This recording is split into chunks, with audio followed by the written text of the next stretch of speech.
with all the people that wanted to know why I brought that up and said that it was good that you did that, I'm standing by that. Teddy, wouldn't you agree with that? I'm gonna stand by it too. If it hadn't been for Vince McMahon, I wouldn't be where I am today. It reminds me even of another comparison that's been driving me crazy, and I see and hear this all the time. How The Rock, when he came in and turned John Cena heel in the ring, that turn of John Cena, everyone says that was as good as the NWO. There is nothing even slightly comparative between the two to me. Teddy, you're shaking your head. What do you say? No. The John Cena heel was nothing compared to the NWO, none whatsoever. I don't know who's sitting around thinking that, but that's completely wrong. The turn of the NWA was like unbelievable, something you'd never seen before. So, and like I said, it wasn't really no big deal with Cena because people were expecting it anyway. Well, Bill, one of the things that I want to rewind back to the WCW AEW thing here.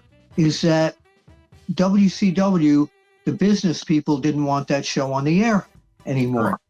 With AEW, they have a longer standing deal with Warner Brothers, Time Warner, etc.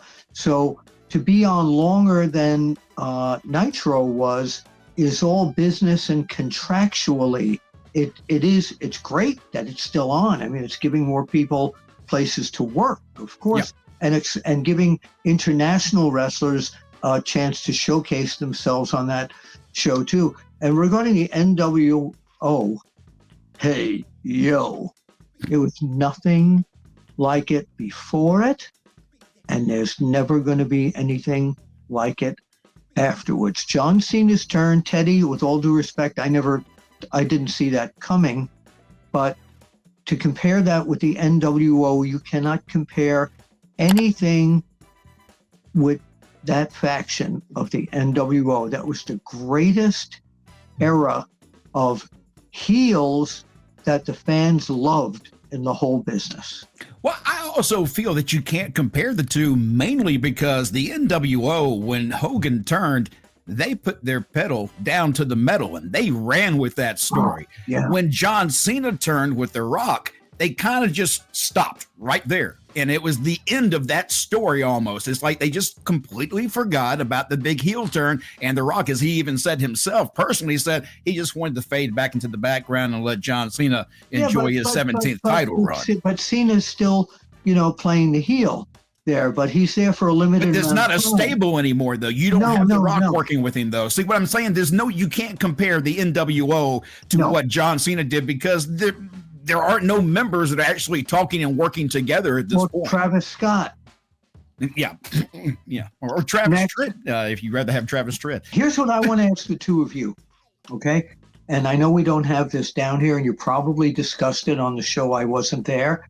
A lot of fans hit me up on the internet saying they couldn't believe that I asked Triple H, that I said to Triple H that I'm glad you brought up your father-in-law in your Hall of Fame speech because he said that if it wasn't for his father-in-law, Vince McMahon, none of us would be here.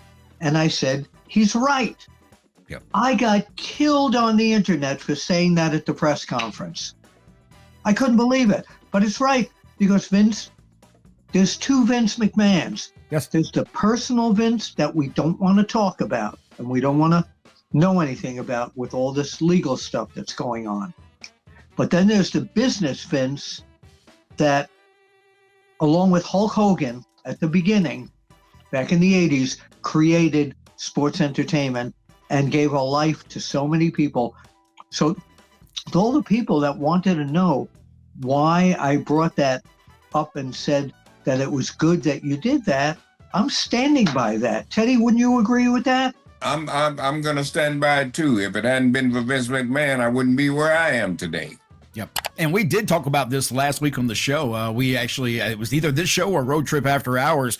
And I remember telling Teddy, I guarantee you down below in the comments, there are going to be some negative comments because you say something nice about Vince McMahon. Well, you can't make everybody happy. No, you can't. See, I didn't say anything nice. I said to Triple H, I'm glad that you brought up your father-in-law in your Hall of Fame speech. But people took that out of context and saying, "Oh, Apter's a McMahon lover," and Apter, you can't worry about these people. No. Okay, if they was in your position, they would have did the same exact thing. Correct. Okay, Bill. All right, it's time for karaoke now. Give us a good song. I want you to do the one that you do at all the shows that we go to. Oh, the Barry Manilow one? The Barry Manilow. Yeah, can you do the Barry Manilow one? You know. All right, Teddy. I don't know what the hell's wrong with his feed, but every week at this time, he just seems to disappear. All right, I'm Mac Davis. That is WWE Hall of Famer Teddy Long, and that was Bill Apter. We'll see you again next week.